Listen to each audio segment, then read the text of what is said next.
अरे पानी की भरी हुई सारी बोतलें कहाँ गई? थोड़ी देर पहले ही तो मैं बोतल भरकर फ्रिज में लगा गई थी। वो दोनों बोतलें? वो तो अनुराधा भाभी थोड़ी देर पहले ही निकाल कर ले गई हैं। वो उनका भाई अपने दोस्त के साथ मिलने आए ना, ठंडे पानी का शरबत बना कर दिया होगा। अच्छा तो ये बात है, जाने दो इनके भाई को, फिर बात करती हूँ। उनका भाई तो कब का चला भी गया। इसे कहते हैं जैसे को तैसा। सुबह मेरे बच्चों को स्कूल जाते हुए बोतलों में गर्म पानी भरकर ले जाना पड़ा। छुपा कर बिल्कुल नीचे रखी थी मैंने वो आटे वाले कटोरे के पीछे। अनुराधा भाभी बोल रही थी, संगीता तुमने वो बोतलों का ठंडा पानी अपने बच्चों को दे दिया। आज तुम्हारी वजह से हमें भी तो बहुत परेशानी हुई। देखो सीमा, पीठ पीछे मेरी बुराई करना बंद कर दो। मैंने अगर 2 पानी की बोतल उठाई भी तो तुम कौन सा दूध की धुली हो? तुमने भी तो मेरी जमाई हुई रात वाली बर्फ से ठंडा दूध बना लिया था और गटागट पी गई। एक टुकड़ा बर्फ का नहीं बचा था। ये मुझे बोल रहे थे कि उनके लिए शिकंजी बना दूं बर्फ डालकर, पर मजा आले फ्रिज में एक टुकड़े बर्फ की रखी हो। देखो भाभी, फालतू बहस पर मत उतरो। बोलना मुझे भी आता है। अगर आपको ज्यादा ही शौक है तो घर में ले लेते हैं ना एक और नया बड़ा डबल डोर फ्रिज। इस पुराने फ्रिज में ना पानी ठंडा होता है ना बर्फ जमती है। आप सब जो मर्जी करो, लड़ो झगड़ो, मैं ये अपनी 2 बोतल फ्रिज में रख कर जा रही हूँ। कोई मेरी बोतलों को हाथ नहीं लगाएगा। आरती, ऊपर फ्रीजर में मैंने बोतल लगाई हुई है, तुम नीचे फ्रिज में जगह बनाकर रख दो। बड़ी आई दोनों फ्रिज में अपनी अपनी जगह बनाने वाली। मैं रखूंगी अपनी बोतलें। आप सबसे छोटी हो तो क्या आपकी चलेगी? अरे थोड़ी सी जगह मुझे भी दो, अपनी बोतल रखे जा रही हो। अरे एक बोतल की जगह मुझे भी तो दो, मैं तुम सबसे बड़ी हूँ। बस फिर क्या था। 5 बहुओं ने एक दूसरे की बोतल हटाकर अपनी बोतलें रखने की जिद में लड़ाई शुरू कर दी। ये आज का नहीं, रोज का ही किस्सा था। घर में 5 बहुएं, 5 बेटे और 5 के बच्चे और एक पुराना सिंगल डोर फ्रिज। गर्मियों के दिन भरी गर्मी में सबको ठंडा पानी भी चाहिए, बर्फ भी चाहिए और ठंडी ठंडी आइसक्रीम, शरबत, जूस, कोल्ड ड्रिंक वगैरह अलग। छोटा सा फ्रिज, उसमें क्या क्या है। बहुओं का शोर सुनकर उनकी सास निर्मला चिल्लाती हुई रसोई से बाहर आती है। उनके हाथ में दूध का भरा हुआ पतीला था। अरे ये दूध का पतीला किसने फ्रिज में से निकाल कर बाहर रखा? सारा दूध खराब हो गया। एक कप चाय बनाई थी वो भी फट गई। तुम सब आपस में ही लड़ती रहना और फ्रिज में रखा हुआ सामान खराब कर देना। किसने दूध का पतीला बाहर निकाला था? पहले मुझे ये बताओ। कोमल, मैंने तुमसे कहा था कि दूध फ्रिज में रख देना, तुम्हें याद नहीं रहा? आपको पता है ना भाभी, उस समय मैं रोटियां सेक रही थी। गर्मियों में दोपहर में रोटी बनाना कितना मुश्किल है। आप सबने तो अपने अपने काम बांट लिए। मेरे हिस्से में दोपहर में रोटी सेकने का काम दे दिया। मेरे लिए तो मुश्किल होती है ना। मैंने संगीता को बोला था, कोमल भाभी तो मैं भी कौन सा खाली होती हूँ। फ्रिज में इतनी सारी कटोरियां इकट्ठी करके रखी हुई थी, उन्हें बाहर रखकर जगह बना रही थी। एक ही फ्रिज में ना जाने क्या क्या भर देते हो आप सब। कम से कम 1 घंटा लग गया मुझे फ्रिज को साफ करने में। अच्छा तो बात सामने आ ही गई। तुमने दूध फ्रिज में रखा, फिर जब साफ करने लगी तो पतीला वापस रसोई में रख दिया और उसके बाद पतीला फ्रिज में गया ही नहीं। एक बार फिर 5 बहुएं फ्रिज के लिए लड़ने लगी। मैं काम करते हैं ना, बड़ा डबल डोर फ्रिज ले ही लेते हैं। छोटे फ्रिज से काम नहीं चलता।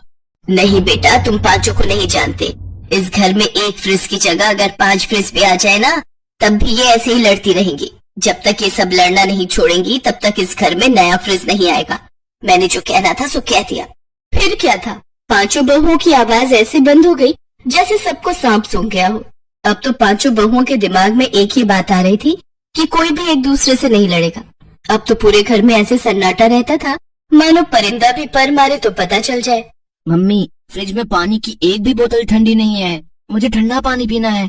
कोई बात नहीं चीनू, तुम अभी ये वाला पानी पी लो, ये हल्का ठंडा है। अरे चीनू बेटा, ये लो ठंडी बोतल, ऋषि ने अभी फ्रिज से निकाली है। मम्मी, वो पानी मैंने निकाला था, आपने चीनू को क्यों दे दिया?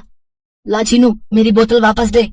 अनुराधा और आरती दोनों के बच्चे आपस में लड़ने लगे। ठंडा पानी तो किसी के हाथ में आया नहीं, उल्टा पानी की बोतल का ढक्कन खुल गया और पूरे आंगन में कीचड़ ही कीचड़।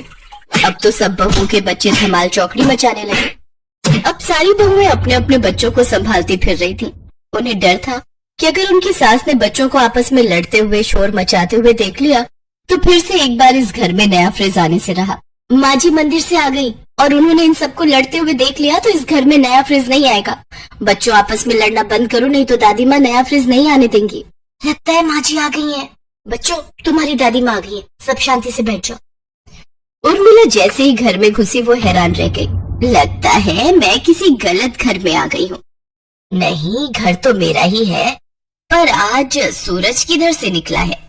पहले जब भी मंदिर से लौटती थी तो घर का वातावरण ऐसा होता था जैसे जंग का मैदान, पर आज तो यहाँ की हवा ही बदली हुई है। लगता है ये सब मेरी कही हुई बात का असर है। पहली बार पांचों बहुओं को एक साथ रसोई में बिना लड़ाई किए काम करते देख रही हूँ। चलो अच्छा है, मेरी बात का कुछ तो असर हुआ। अब तो अगले कुछ दिनों तक घर में कोई लड़ाई नहीं हुई। बच्चों ने भी शैतानी करनी बंद कर दी। अब तो उर्मिला को बहुत अजीब सा लगने लगा। पहले तो बच्चों की चहल पहल से घर में रौनक रहती थी, अब बच्चे भी चुप चुप रहने लगे। फ्रिज में पानी की आज फिर कोई बोतल नहीं रखी, मुझे फिर गर्म पानी लेकर जाना पड़ेगा। और मैं मम्मी को इस बारे में बोल भी नहीं सकता। अगर मैंने ये बात मम्मी को बोली तो दादी इस घर में नया फ्रिज नहीं आने देगी। कोई बात नहीं, मैं गर्म पानी लेकर ही चला जाता हूँ। ऋषि भैया, आधा पानी मेरे से ले लो, मैं आधी बोतल ठंडे पानी की ले जाऊंगा, मैं स्कूल से भर लूंगा। चारू, तुम भी मेरे में से थोड़ा सा पानी ले लो, नहीं तो फिर तुम मेरी मम्मी को बोलोगी और वो गुस्सा करेंगी। फिर दादी को पता चल जाएगा कि हमने लड़ाई की है। नहीं भैया, मैंने और साक्षी ने आधा आधा ठंडा पानी बांट लिया है। अपने सभी पोते पोतियों की मासूम बातें सुनकर उर्मिला की आंखें भर आती हैं। और फिर अगले दिन, कौन है? रुको आती हूँ। मैडम, ये फ्रिज लेकर आए थे। हमने तो कोई फ्रिज ऑर्डर नहीं किया भैया। मैडम, एड्रेस तो यही का लिखवाया हुआ है, ये देखिए। हाँ, एड्रेस तो यही का है, पर अनुराधा बहू, इतना हैरान होने की कोई जरूरत नहीं है। ये फ्रिज मैंने ही ऑर्डर किया है। अरे तुम सभी तो कहते थे कि नया फ्रिज ले लो, नया फ्रिज ले लो। बस फिर क्या था, घर में सबकी खुशी का ठिकाना ही नहीं था। इतना बड़ा फ्रिज कि ढेरों सामान उसमें आ जाए, सब बहुत खुश थे। अब घर में नया फ्रिज आ गया था। जितनी मर्जी पानी की बोतलें रखो, ठंडे बर्फ जमाओ, ढेरों सामान उसमें सेट हो जाता था। गर्मियों में कोई दिक्कत ही नहीं थी। बड़ा परिवार, बड़ा फ्रिज। पर कुछ आदतें कभी नहीं बदलती जब तक हम उन्हें बदलना न चाहे। अरे अब तो नया बड़ा फ्रिज आ गया है, फिर भी इसमें एक भी ठंडे पानी की बोतल नहीं रखी। ये देखो, सब खाली बोतलें रखकर चले गए। संगीता, मैंने तुम्हें कहा था ना कि फ्रिज में पानी की बोतलें तुम भर कर रख देना। मैंने तो... अरे अब बस भी करो, अब फिर से तुम पांचों का युद्ध शुरू हो जाएगा। पहले कहती थी बड़ा फ्रिज लाओ, बड़ा फ्रिज लाओ, अब बड़ा नया फ्रिज आ गया, तब भी तुम सबकी वही समस्या है। असली समस्या को ढूंढो, सब ड्यूटी बांधो, फ्रिज में पानी की बोतलें भरकर रखने की, और समय पर सामान फ्रिज में रखने वाला खराब ना हो, वो भी फ्रिज में रखने की। और हाँ, मेरी पांचों बहुओं के साथ साथ पांचों बेटों को भी मैं यही कहूंगी कि बोतलें भरने की ड्यूटी पकड़ो। और बच्चों, तुम सब भी। अब मैं भी जब कोई खाली बोतल देखूंगी तो फौरन भरकर फ्रिज में रख दूंगी। जब तक हम खुद में सुधार नहीं लाएंगे, जितनी मर्जी चीजें घर में आ जाए, उनकी संभाल करना मुश्किल है। उस दिन हर कोई अपनी अपनी जिम्मेदारी समझ गया, और उस दिन के बाद जिसको भी मौका लगता अपनी अपनी पानी की बोतल फ्रिज में भर कर रख देता। समय पर सामान फ्रिज में रखा जाता, समय पर फ्रिज की सफाई होती तो उसमें सामान रखने के लिए बेहतर जगह बन जाती। पुराना फ्रिज बहुत खराब हो गया था, इसलिए उसे बेच दिया गया। अब घर में एक फ्रिज था, डबल डोर का, पर संभाल तो उसकी भी करनी थी। ये बात घर में सबको समझ आ गई थी, इसलिए उस दिन से उस एक फ्रिज को लेकर घर में कभी कोई लड़ाई नहीं हुई। सुबह के 6 बजे होते हैं कि तभी नीतू अपने पति को उठाने की कोशिश करती है। अरे क्या होगा, आज संडे है, आज तो देर तक सोने दो।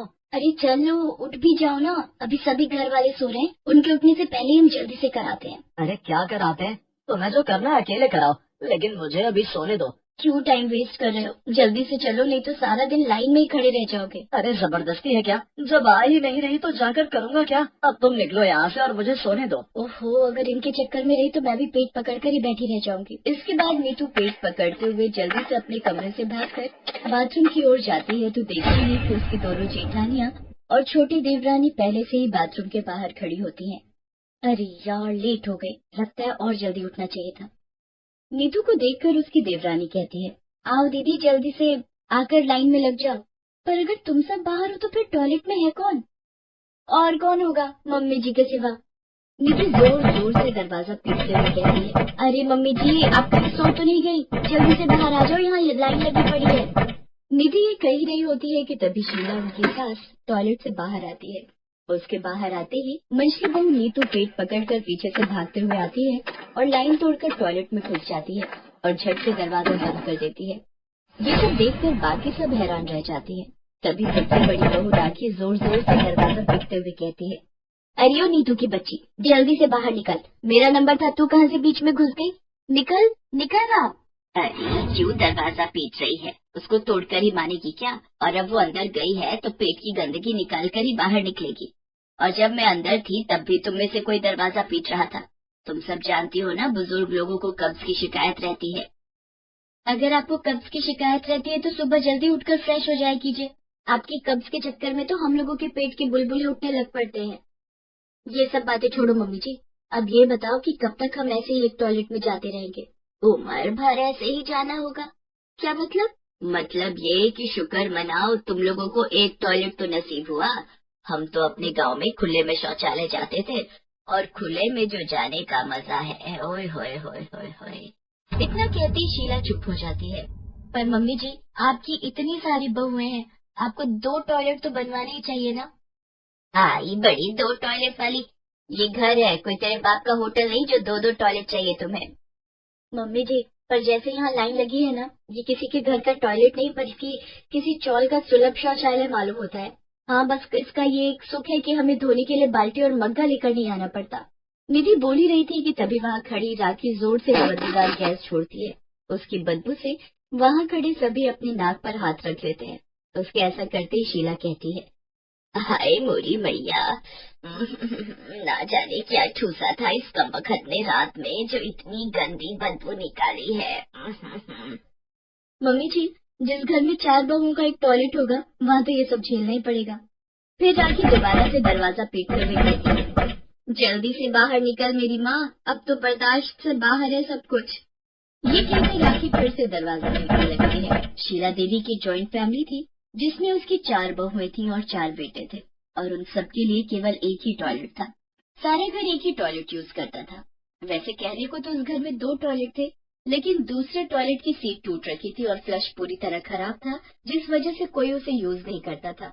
बेचारी सारी बहुओं का आधा दिन तो टॉयलेट में अपनी बारी आने के इंतजार में ही गुजर जाता, और ऊपर से अगर गलती से कोई मेहमान घर पर आ जाए तब तो समझो हो गई छुट्टी।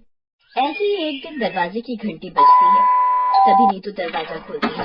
मैडम, रश्मि जी का पार्सल आया है। रुको, मैं अभी उसे बुलाती हूँ। रश्मि, अरे ओ रश्मि, जल्दी आ देख, तेरा पार्सल आया है। आई दीदी। ये लीजिए। पार्सल देकर कुरियर बॉय वहाँ से जाने लगता है। तभी वो रुककर उन दोनों से कहता है, अगर आप बुरा ना मानो तो क्या मैं आपका टॉयलेट यूज कर सकता हूँ? लेकिन क्यों? क्यों मतलब, ये तो नेचर कॉल है, कभी भी आ सकती है, और इस वक्त मेरे लिए जाना बहुत अर्जेंट है। दीदी, अभी कोई होगा तो नहीं ना टॉयलेट में? मैं क्या जानू रश्मि, लेकिन अब अगर इसे जोर की लगी है तो कर भी क्या सकते हैं। ले जाओ इसे। रश्मि उसको टॉयलेट की तरफ लेकर जाती है, लेकिन जैसे ही कुरियर बॉय दरवाजा खोलने की कोशिश करता है तो वो अंदर से बंद होता है। इतने में अंदर से आवाज आती है, अब कौन है बे, कम से कम यहाँ तो चैन से बैठने दो। सुबह जाने नहीं देते, दिन में भी परेशान करके रखा है। अब तो जब तक कार्यक्रम पूरा नहीं होता मैं बाहर नहीं आऊंगी। अरे दीदी धीरे बोलो, अगर गलती से किसी ने सुन लिया तो क्या सोचेगा? सुनने दो, अगर कोई सुनता है तो कम से कम औरों को भी तो पता चले कि कैसी जालिम सास है हमारी, जो 4 बहुओं के लिए सिर्फ एक ही टॉयलेट रखा हुआ है। इसके बाद रश्मि उस आदमी से कहती है, जी माफ कीजिएगा लेकिन आपको थोड़ा वेट करना होगा। कोई बात नहीं जी, मुझे इनके जितनी इमरजेंसी भी नहीं है। ये कहकर वो आदमी क्रॉस लेग करके खड़ा हो जाता है, लेकिन काफी देर इंतजार करने के बाद भी जब निधि बाहर नहीं आती तो वो आदमी जल्दी में वहाँ से निकलने लगता है कि तभी रश्मि पीछे से आवाज देते हुए कहती है, अरे रुकिए तो, कहाँ जा रहे हैं आप वो काम पूरा करके ही जाइए। नहीं करना मुझे कोई टॉयलेट, अगर मैं ऐसे ही वेट करता रहा तो मेरी पैंट यहीं गीली हो जाएगी। इससे तो अच्छा होगा मैं बस स्टैंड पर बने सुलभ शौचालय में चला जाऊं। ये कहकर वो आदमी वहाँ से भागता हुआ चला जाता है। रश्मि अपना सर पकड़कर बैठ जाती है। कुछ महीने ऐसे ही बीतते चले गए, लेकिन टॉयलेट की समस्या ज्यों की त्यों बनी रहती है। एक शाम जब शीला घूमने गई होती है तभी चारों बहुएं बैठकर रोज की इस परेशानी का हल ढूंढने के विषय में चर्चा करती हैं। हे भगवान, अब क्या दिन आ गए, हमारी जो सास की चुगलियां छोड़कर टॉयलेट के ऊपर चर्चा करने बैठे हैं हम। सब हमारी सासू माँ का किया धरा है। वो सब तो ठीक है, लेकिन अब ये सोचो कि कैसे हम अपनी सास को दूसरा टॉयलेट भी ठीक करने के लिए मनाएं। ऐसे तो मानने से रही, हमें कोई तरकीब सोचनी पड़ेगी जिससे सांप भी मर जाए और लाठी भी ना टूटे। वैसे मेरे पास एक आइडिया है। क्यों ना हम में से एक का पेट खराब कर दिया जाए, जिससे सारा दिन उसका टॉयलेट में ही बीते। फिर जब मम्मी जी को टॉयलेट यूज करने नहीं मिलेगा, तभी उन्हें दूसरे टॉयलेट की अहमियत समझ में आएगी। वो तो ठीक है, पर किसका पेट खराब करे? तू अपना कर ले, मैं तेरे लिए जमाल गोटा लाई देती हूँ। वाह जी वाह, ये क्या बात हुई? मान न मान मैं तेरा मेहमान। अगर मुझे टॉयलेट में जगह ना मिली तो मेरा तो हो जाएगा ना वही काम तमाम। ऐसा करो, आपका आइडिया है, आप पर ही आजमा कर देखते हैं इसे। ना बाबा ना। ओहो, हम सब क्यों अपना पेट खराब करें? जिसकी वजह से ये परेशानी हो रही है उन्हीं का खराब करते हैं। अभी तो सास होने का फायदा उठाकर वो हमसे पहले टॉयलेट चली जाती हैं। हाँ, ये अच्छा आइडिया है। यही। उसी शाम अपने प्लान के अनुसार वो चारों अपनी सास के खाने में जमाल गोटा मिला देती है। कुछ देर में शीला के पेट में गड़बड़ शुरू हो जाती है और वो भागते हुए टॉयलेट की तरफ जाने लगती है। लेकिन तभी रश्मि झट से टॉयलेट में जाकर अंदर से दरवाजा बंद कर लेती है। शीला दरवाजा खोलते हुए चिल्लाकर कहती है, अरे करमचली, तुझे सुबह से टाइम ना लगा? जो मेरे जाने पर ही गुस्सा था तुझे, जल्दी निकल बाहर। कुछ देर में रश्मि बाहर आती है। तभी शीला झट से अंदर जाकर फ्रेश होती है और पसीना पोंछते हुए बाहर आती है। लेकिन अभी वो अपने कमरे की ओर जा ही रही होती है कि तभी उसके पेट में फिर से गुड़गुड़ाहट शुरू हो जाती है और वो वापस टॉयलेट जाने लगती है। लेकिन तभी निधि टॉयलेट जा रही होती है कि शीला उसको कहती है, अरे ओ कहाँ चली? मुझे बड़ी जोर की आई है, जरा भी देर हुई तो तुझे ही साफ करना पड़ जाएगा। मुझे भी जोरों की लगी है मम्मी जी, आप थोड़ी देर इंतजार करो, मैं यूं गई और यूं आई। ये कहकर वो टॉयलेट चली जाती है। अरे जल्दी निकल जा, निकल मेरी माँ। कुछ देर में राखी भी वहाँ आ जाती है और वो शीला से पूछती है, क्या हुआ मम्मी जी, आपका पेट खराब है क्या? हाँ, लग तो मुझे भी यही रहा है। पेट में जोरों की गुड़गुड़ाहट हो रही है, लेकिन ये मरजानी कब से टॉयलेट पर कब्जा करके बैठी हुई है। अब पता चला मम्मी जी, अगर दूसरा टॉयलेट होता तो क्या आपको इतनी परेशानी होती? इसीलिए कहते हैं इतनी बड़ी फैमिली में 2 टॉयलेट होना बहुत जरूरी है। घर में कमरे भले ही कम हो, लेकिन टॉयलेट तो 2-3 होने ही चाहिए। बिल्कुल सही कह रही हो बहू। अगर कभी किसी का मेरी तरह पेट खराब हो गया तो उसका तो खड़े खड़े ही रायता फैल जाएगा। अब मुझे समझ आ गया, अब मैं कल ही दूसरा टॉयलेट ठीक करवाऊंगी। इतना कहकर शीला वहाँ से चली जाती है। तभी चारों बहुएं आपस में ताली देते हुए कहती हैं, अपना